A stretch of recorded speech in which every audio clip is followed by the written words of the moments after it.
What's up, everybody? Welcome to Podcast Now. I'm Alex. In this video, I want to talk about these Dragon Age the Veilguard previews we got today, and they are glowing. They are honestly insanely good. You have outlets, I think Eurogamer, saying that this is the series Mass Effect 2 moment. You have a game of the... If you actually just search Dragon Age the Veilguard, maybe not even previews on Google, just look at 10, 15, 20 different, websites that got hands-on on it. You see a ton of Game of the Year contender type things. So the praise is astronomical. Now I want to talk a little bit about that as well as what we kind of heard, right? Kind of separating the praise that it got from also just the actual info that we learned. I will say this, just to kind of start it out. If this game turns out to be, say, atrocious, right? I think a lot of these people are in massive trouble because, I'm not wishing for that. I've said 1,000 times. I think this is a game that is going to kind of come together at the end, and if it puts everything together, this is a Game of the Year contender. So I guess I've been saying the articles that I've been seeing, but you see so much freaking praise for this thing, right? Game of the Year contender. This is I played 7 hours. I wish I played 100 hours. These kind of titles are the titles of the previews today. If the game ends up being terrible, it's like, what are you people, thinking when you did this preview? But no, I find it hard to believe that this game is going to be atrocious. I really do. Now, it's possible. It's probably going to be a long game. This might be a 30, 40, 50-plus hour thing. Yeah, I guess you could play 6 hours, kind of the beginning of the game that starts out hot, and then it completely falls apart. That is possible. I think it's unlikely. And I also think, because another narrative kind of going around that you see in again, some of the titles and some of the people talking about it today, this is like a must-win. You think like sports. This is a must-win for BioWare. This game needs to not only be good, but it needs to sell. And the game can't be like this, critical darling. It gets an 89 on Metacritic, and, all these journalists love it, and the game sells 1.5 million units. BioWare, I feel like, would shut down, if something like that happened. Even though it was well-received, if the game doesn't sell, I think they're screwed. So they really have to put it all together. So, again, so the reason why I'm saying that, the positivity that you're seeing of this game so far, you hope and you also imagine is the rest of the game, because it kind of has to be. You can't be making a 15% good game and 85% is bad.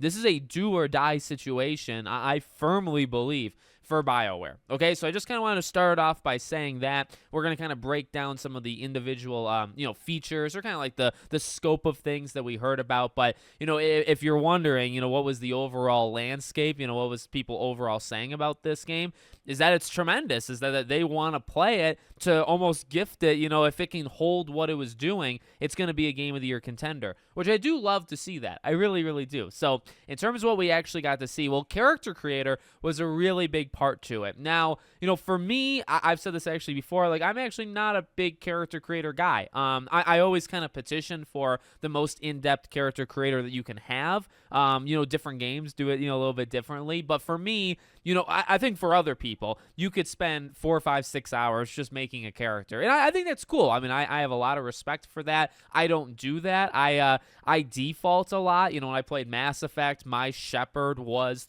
I had a scar. I had a scar thing on one of his eyes versus just the generic Shepard in the game. So I don't experiment too much. It doesn't mean a lot to me. Honestly, if there was next to no character creator, it really wouldn't change my overall experience with the game. But I do think that would hold it back with other people. It's not just about me. And they're going all in. It looks to be the most in-depth character creator that for sure we've ever seen for BioWare. Maybe one of the better ones we've ever seen just in general as well. And I saw people even saying hey, not even a Dragon Age fan, but if they can do this for Mass Effect, right? And that's something you got to remember too. A lot of this stuff is probably going to carry over. Some of the mechanics, maybe some of the linear stuff, which we'll talk about, might show up in Mass Effect. So if you don't like it now, you might not like it for Mass Effect either, which it is important, right? So character creator sounds like they checked it off. The gameplay, the actual combat, I mean, you continue to see more and more that this is like, it's almost God of War like. The one site that I, saw that actually wasn't so glowing on it was The Gamer, the website The Gamer, who I'm not honestly a big fan of them, not because they like want to go against the grain here. I'm just generally not a big fan. But I did find that interesting that they were kind of going against it there. And generally, the talk of the combat was, it's different. It's definitely different. Honestly, what we heard a lot from these previews is what we kind of heard from BioWare leading into it, and now we kind of got to see it, and we got to hear like firsthand tales of it. Again, if I'm kind of doing an overview, and I mean this gets into some of the more nitty-gritty stuff, right? We heard about previously how like the levels and the like linear, like how things are, right? That there's going to be some that are very linear, and then there's going to kind of be more open like areas. And I saw some people comparing it kind of like Dragon Age Origins, at least at times, right? Sometimes it's very linear. You're just kind of going straight through. There's cinematic moments, there's conversations, there's decisions you're making, all that jazz.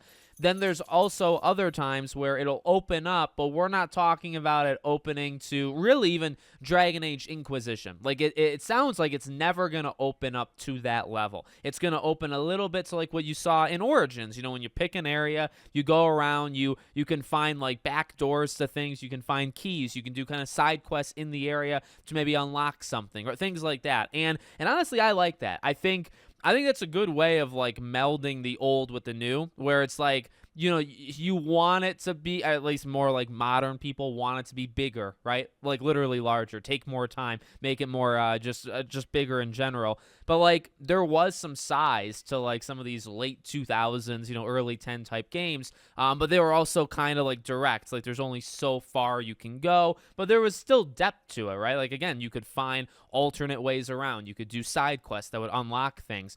You can put that in like maybe slightly bigger areas, and you can kind of, again, like please maybe both sides of things. So that was one thing that I saw kind of time and time again, and I'm happy. But I mean, that's one thing we've heard leading in this entire time that I've actually been kind of excited for, because I mean, I expect this game to be big, in terms of length of time, but maybe like 30, 40, 50, whatever it is. But I don't need it to be 100. I also don't need these areas that are big just to be big, right? They're literally there just to take up time. There's not quality involved. It's just quantity. And that's no good. In fact, that's kind of how we got into this situation, in the first place. That's why it seems like they're toning it back or pulling back, because they know that it didn't go over so well, when it came to Inquisition. I saw a lot of positivity in the characters. I mean, honestly, I saw a lot of positivity in everything. Sounds like the story so far so good. Sounds like kind of the seeds of major decisions are planted. It's tough to tell when you play 6-7 hours, and it sounds like it was the beginning. I think it was the beginning, and then maybe they were allowed to play like later stages, because I remember some people talking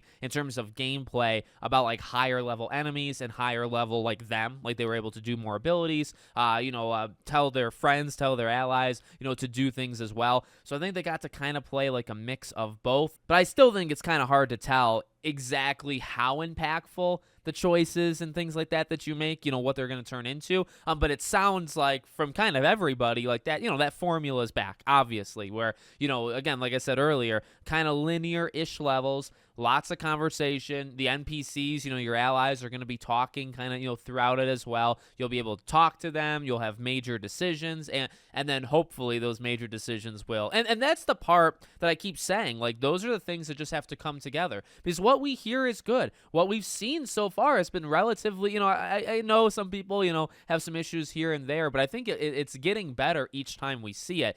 It's just about putting it all together. You got to tell a really good story. These characters have to be good, and it sounds like they are. I saw a lot of positivity when it came to your companions, that they seem to be really good as well. I think Shinobi likened one of them to Tali. Tali's one of my favorite characters, definitely a Mass Effect icon to me, so very much like to hear that. I will be taking that individual with me in battle every single time, as long as she gives me the same vibes at least, right? But, again, you like to hear those things. You like to hear that these characters are good because you're going to be spending a lot of time with them. You're going to be doing those companion quests, and you're going to be doing what you generally think you would do in a Dragon Age game. It's just, is it going to hold? Are these characters going to be good the whole way through? Are the choices going to be impactful all the way through? Is the combat going to hold up? The combat was a little bit more of a shakier thing, depending on who you were reading or listening to or whatever. The combat kind of hit them differently.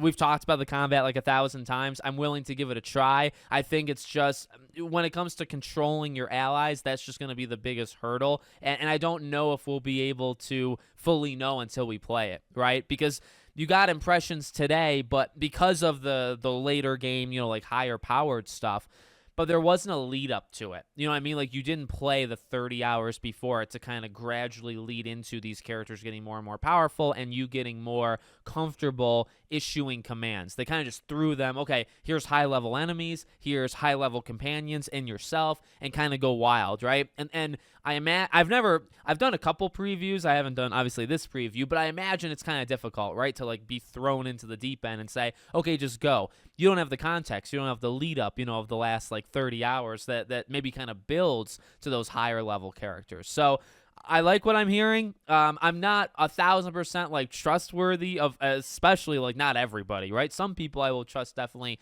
more than others. But, again, it really comes down for me whenever we hear these things.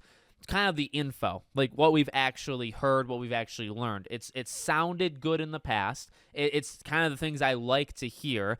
And then it has to be implemented. And it sounds like it is being implemented. So now, for me, it's okay. There's the finish line now, right? Like, you've done it, but now you got to hit that finish line, and it's got to be consistent all the way through. So I am excited. I mean, and I have been saying all along, like, if they nail it, this really is a Game of the Year contender. I don't see why it can't be, right? Because it's everything I love in a game as long as they can do it well, right? So let me know what you guys think in the comments. Make sure, as always, you're subscribed to the channel, bell icon turned on. I hope to see you all on the next one.